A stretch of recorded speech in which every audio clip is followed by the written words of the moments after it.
Thank you very much. Good morning, distinguished ladies and gentlemen. It's a pleasure to be with you this morning, and it's a pleasure also to see the launch of the African Public Square. And the exchanges we've had so far, I think, have been quite interesting. But I want to focus on today's topic of Sudan and South Sudan and the challenge of complex political transitions, which we have seen and continue to see playing out in these two separate contexts.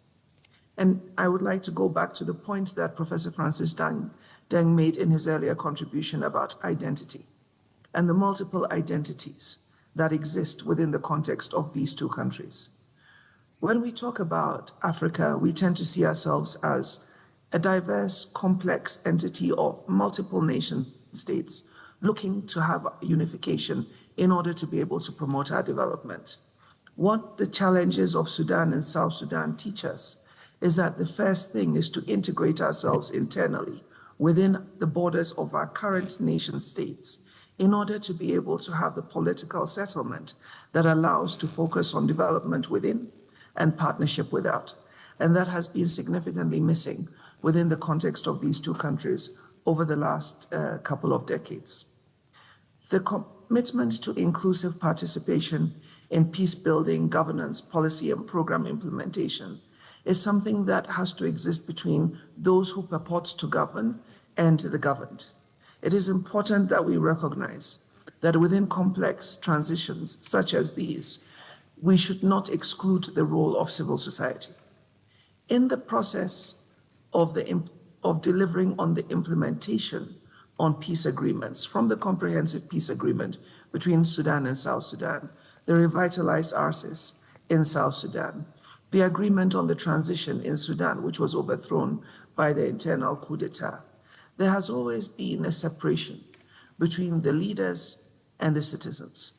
And it's almost as if once there has been an agreement and there has been some consensus on the way forward, then at that point, the citizens no longer have an active role to play in this process. And we have seen a situation where, unfortunately, the focus has been on protecting the leadership group as opposed to working on the difficulty of bringing people together. And I say the difficulty because it is not an easy process. It is not an easy process in countries that have stable democracies. It is even more difficult in countries with political transitions.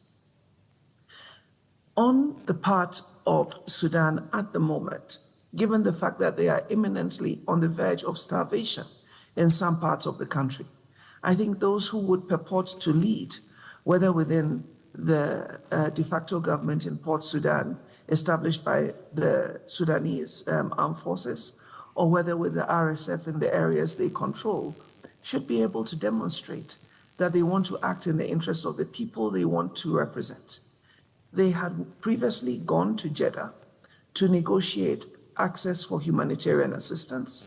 They had also previously gone to Jeddah to indicate that they would protect civilians. Those agreements that they entered into voluntarily in Jeddah are important to be implemented in order to prevent the risk of imminent starvation, which unfortunately is threatening us right now.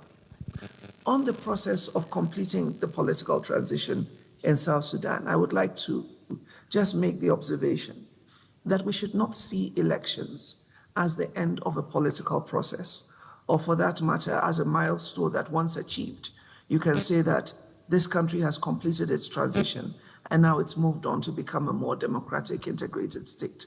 Clearly, the events in Kenya, the events in my country, Ghana, on the other side of the continent, events in other parts of the continent show that elections in and of themselves do not confer legitimacy. Legitimacy is conferred when government is able to continuously interact, involve, engage, and have citizen participation in all of the initiatives that they are working on to develop their nations.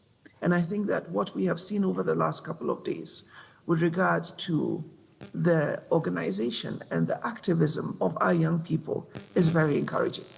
Because if for nothing at all, it sends the message that leadership does not and cannot assume that being given the mantle of leadership is a carte blanche to do whatever is thought to be in the best interest of the people without actively involving the people, without making them a part of policy development, program development and implementation, and without listening to their voices. And I think if one of the outcomes of this morning's meeting recognizes the need for government to continuously work and engage with civil society in every aspect of building the public life and strengthening the foundations of the state, it would have been a worthwhile outcome and could help to focus minds on what is really important. Government for the people, by the people, in a very meaningful and responsive way. Thank you very much. Thank you very much, Madam Hanna.